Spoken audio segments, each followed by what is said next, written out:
Is your Tesla dashcam storage almost full? Well, if you see the orange bar reaching the end, I will show you what to do. Let's begin.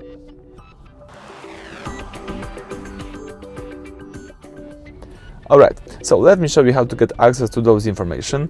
All you need to do is start by using the main screen. Here let's use the car icon. From all settings you should choose, of course, the safety.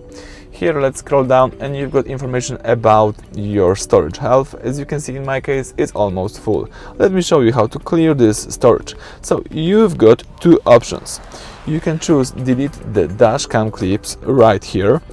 So if you would like to get rid of your old footage but keep your drive set up exactly as it is, tap delete the dashcams.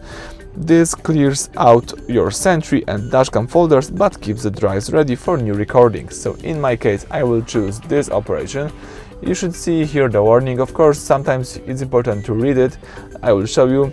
All clips stored on the USB flash drive are saved locally to onboard memory and will be permanently deleted. You cannot undo this action, so let's be aware of this and tap delete if you are sure.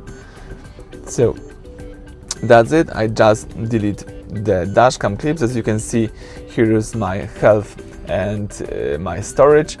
And you can also use the format USB drive if you would like to, but I will explain you where, in which situations you should use the following option. So if your drive is acting glitchy or if you're having just plugged in a brand new USB stick, you should use the format USB drive. Be careful, this wipes everything on the drives and sets up the correct TeslaCam folders from scratch. It's the best way to ensure your drive is working perfectly. So you can use it if you, for example, use the new USB stick. Let's be aware of this.